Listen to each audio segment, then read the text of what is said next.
चांद।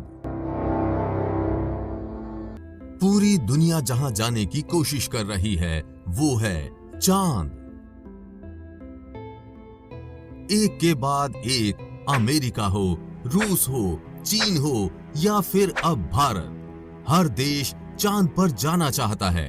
लेकिन आपने कभी सोचा है कि आखिर चंद्रमा की दुनिया कैसी है? चांद पर मिट्टी है या पत्थर, समुद्र हैं या नदियां, पहाड़ हैं या रेत के मैदान, पानी है या बर्फ?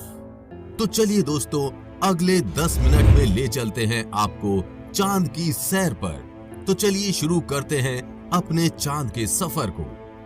धरती से चांद की दूरी 3,84,000 किलोमीटर है। पृथ्वी से चांद तक पहुंचने में सबसे कम समय 4 दिन अमेरिका को लगा है।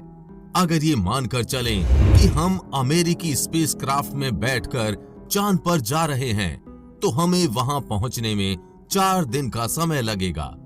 4 दिन बाद हम चांद की जमीन पर होंगे। चांद की जमीन पर उतरने के बाद जो हमें सबसे पहले दिखेगा वो है चांद की जमीन। आपको चांद की जमीन ऊबड़ खाबड़ नजर आएगी। चांद की जमीन पर हर तरफ आपको दिखेंगे बड़े बड़े गड्ढे।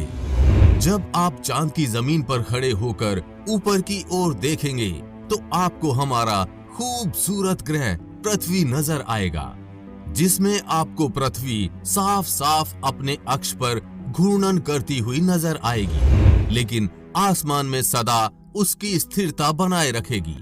अर्थात चांद पर खड़े होकर पृथ्वी को कई वर्षों से अगर हम निहारते रहे तो वो अपनी जगह से टस से मस नहीं होगी। चांद का गुरुत्व आकर्षण पृथ्वी के मुकाबले 6 गुना कम है, यानी चांद की जमीन पर जाने के बाद हमारा वजन 6 गुना कम हो जाएगा। यदि पृथ्वी पर हमारा वजन 60 किलो है तो चांद की सरफेस पर आपका वजन केवल 10 किलो ही रह जाएगा। यानी चांद की जमीन पर उतरने के बाद आप अपने आप को काफी हल्का महसूस कर रहे होंगे। आप इधर उधर आसानी से उछल पाएंगे। इसी कारण नील आर्मस्ट्रॉन्ग जब चांद पर चल रहे थे तब उछल उछल कर चल रहे थे, क्योंकि दोस्तों चांद पर पृथ्वी की तरह चल पाना संभव नहीं है। चांद पर नील आर्मस्ट्रॉन्ग और उनके साथियों के कदमों के निशान आज भी चांद पर मौजूद हैं, क्योंकि वहां पर हवा न होने की वजह से वे निशान मिटे नहीं। फिर थोड़ा चलने के बाद जब आप चांद पर इधर उधर देखोगे तो आपको बहुत सारा कचरा, बैग, पेपर, बहुत कुछ क्षतिग्रस्त सैटेलाइट्स और यान मिलेंगे। ये सारा कचरा हम इंसानों ने फैलाया है। ये कचरा इतना ज्यादा है कि 5 ट्रक भर सकते हैं। चांद पर कचरा, बैग, पेपर अंतरिक्ष यात्रियों ने फेंके थे, जिसमें उनकी मल मूत्र और उल्टियां हैं। अब आप चांद की जमीन पर खड़े हैं तो आपको सबसे ज्यादा खतरा आसमानी मौत का है। जी हां, आसमान से आने वाली मौत। चांद का गुरुत्व आकर्षण कम होने की वजह से इसके पास कोई भी वायुमंडल मौजूद नहीं है। वायुमंडल की नामौजूदगी वहां पर रहने वालों के लिए उल्का पिंड जैसे खतरे का डर लगातार बना रहता है। यानी आप चांद पर खड़े हैं और पता नहीं कब एक बड़ा पत्थर आसमान से उड़कर आएगा और आपकी मौत वहीं पर हो जाएगी। यही वजह है चांद पर बड़े बड़े गड्ढों की। पृथ्वी से देखने पर जो चांद पर काले धब्बे दिखाई देते हैं, असल में वे धब्बे नहीं, गड्ढे हैं। जहां पर सूर्य की रोशनी नहीं पहुंच पाने की वजह से वो धब्बे नजर आते हैं। सूर्य के बाद आसमान में सबसे ज्यादा चमकने वाली अगर कोई चीज है तो वो है चंद्रमा। जब हम पृथ्वी के आसमान की तरफ देखते हैं तो हमें नीला दिखाई देता है, लेकिन चांद से आसमान की तरफ देखते हैं तो हमें नीला नहीं बल्कि काला दिखाई देता है। यानी आप जब भी ऊपर आसमान की तरफ देखेंगे तो आपको लगेगा कि आप काले आसमान की दुनिया में आ गए हैं। अब चांद पर खड़े होकर आप बहुत बोरिंग फील कर रहे हैं और हम मजाक नहीं कर रहे। अमेरिकी अंतरिक्ष एजेंसी नासा ने वर्ल्ड रिकॉर्ड में अपना नाम दर्ज करवाते हुए चांद पर वाईफाई की सुविधा उपलब्ध करा दी है, जो कि 19 Mbps तक इंटरनेट स्पीड देता है। यानी आप आराम से चांद पर इंटरनेट चलाकर अपना एंटरटेनमेंट कर सकते हैं। अब आपका मन कर रहा है इंटरनेट तो बहुत हुआ, अब चांद से मैं पृथ्वी पर अपने घर फोन करके बात करते हैं। आपने फोन मिलाया, फोन लग भी गया, लेकिन ये क्या, आप बोल रहे हैं लेकिन आपकी आवाज मुंह से बाहर नहीं आ रही है। जी हाँ, ये सच है। चांद पर आप कितना भी जोर से चिल्ला लें, आपकी आवाज मुंह से बाहर नहीं आएगी। धरती पर वायु की हमेशा हर जगह उपस्थिति रहती है, लेकिन चंद्रमा का अपना कोई वायुमंडल नहीं है, इसलिए वहां पर ध्वनि तरंगों का संचरण सामान्य रूप से संभव नहीं। यदि आप चंद्रमा पर किसी को पुकार कर बुलाना चाहेंगे तो उस तक आपकी आवाज नहीं पहुंच पाएगी। परंतु चंद्रमा पर एस्ट्रोनॉट्स प्रेशराइज्ड स्पेस सूट में रहते हैं, जिसमें ऑक्सीजन व नाइट्रोजन भरकर कृत्रिम रूप से वायुमंडलीय दबाव बनाया जाता है। इसलिए वे सूट में बात कर सकते हैं और उसमें लगे माइक्रोफोन की मदद से किसी अन्य व्यक्ति तक भी अपनी बात पहुंचा सकते हैं। इस तरह से चंद्रमा पर टेलीफोन के काम करने में तो कोई समस्या नहीं है, लेकिन आपको ध्वनि को अपने मुंह से माइक्रोफोन तक पहुंचाने के लिए किसी माध्यम जैसे वायु की आवश्यकता पड़ेगी, जो कि स्पेस सूट अथवा भविष्य में किसी हैबिटेट में ही संभव है। भविष्य में अगर चांद पर इंसानी बस्ती बनती है तो ये संभव है कि टेलीफोन से चांद पर बात की जा सकती है, लेकिन चंद्रमा से पृथ्वी तक सिग्नल पहुंचने में लगभग 1.27 सेकंड का समय लगता है। इसलिए पृथ्वी से संपर्क के दौरान आपको रुक रुक कर बात करनी पड़ेगी। अब चांद पर हमको रहना है, तो अब बात करते हैं चांद पर दिन और रात के बारे में।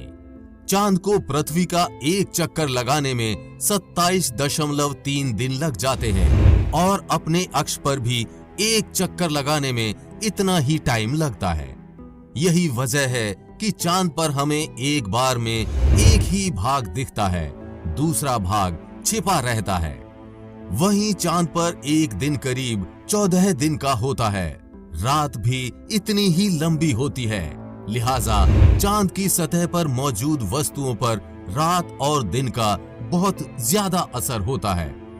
रात में चांद का तापमान लगभग -153 डिग्री तक गिर जाता है, जबकि दिन में तापमान 180 डिग्री सेल्सियस तक बढ़ जाता है।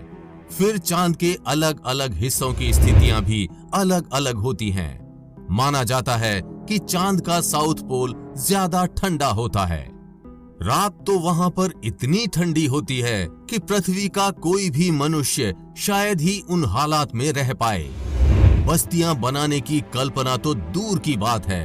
अगर वैज्ञानिकों की माने तो चांद के साउथ पोल पर दिन में भी तापमान ज्यादा गर्म नहीं होता है, लेकिन रातें बहुत ही ठंडी होती हैं। समय गुजरने के साथ ही ये गिरता है और बर्फ जमने लगती है, जो कि यहाँ इस क्षेत्र में रहने की स्थितियों को और भी भयानक बना देती हैं। इन्हीं भयानक स्थितियों के चलते चांद पर अब तक जितने भी मिशन गए हैं वो सब उत्तरी इलाकों में गए हैं। रात में हमें जो चांद चमकता हुआ नजर आता है, लेकिन आपको जानकर काफी हैरानी होगी कि चांद की अपनी खुद की कोई रोशनी नहीं है। जो चांद पर रोशनी नजर आती है वो सूरज से आने वाली रोशनी का रिफ्लेक्शन है। यानी हमें सूरज रोशनी देना बंद कर दे तो चांद हमें कभी नजर नहीं आएगा। चांद पृथ्वी के चारों तरफ घूमते वक्त अपना एक ही हिस्सा पृथ्वी के सामने रखने के कारण चांद का दूसरा हिस्सा आज तक पृथ्वी के किसी भी मनुष्य ने नहीं देखा है। दोस्तों, चांद पर मौसम नहीं पाए जाते हैं, क्योंकि परिक्रमा के दौरान चांद अपनी धुरी पर सिर्फ 1.54 डिग्री तक तिरछा होता है, जबकि पृथ्वी 23.44 डिग्री तक झुकी होती है। इस वजह से दो बातें होती हैं। एक ये है कि चांद पर पृथ्वी की तरह मौसम नहीं बदलते, और दूसरी बात ये है कि चांद के ध्रुवों पर कई ऐसे इलाके हैं जहां कभी सूरज की रोशनी या किरणें पहुंच ही नहीं पाती हैं। यानी घूमते हुए अगर आप चांद के इन इलाकों में पहुंच गए तो बेहद ही भयावह नजारे होंगे। पृथ्वी की वजह से चांद पर मौसम नहीं बदलते, लेकिन चांद की वजह से पृथ्वी पर मौसम बदलते हैं। ये इंटरेस्टिंग फैक्ट आगे आप वीडियो में जानेंगे। पृथ्वी से गोल दिखने वाला ये चांद असल में गोल नहीं बल्कि अंडाकार है। हमारी धरती से हर साल चांद 1.5 सेंटीमीटर दूर खिसकता जा रहा है। हमारे सौर मंडल में कम से कम 135 चांद और भी हैं, लेकिन किसी पर जीवन का अस्तित्व नहीं है। पृथ्वी पर भी आज अगर जीवन संभव है तो सिर्फ चांद के कारण। कैसे? वो ऐसे कि जब पृथ्वी से थिया नाम का ग्रह टकराया तो धरती 23.5 डिग्री तक झुक गई थी, और अगर उस समय चांद ना बना होता तो ये फिर से सीधी हो जाती। चांद के गुरुत्वाकर्षण के कारण ही धरती अब तक झुकी हुई है। इसी झुकाव के कारण धरती पर अलग अलग तरह के मौसम पाए जाते हैं।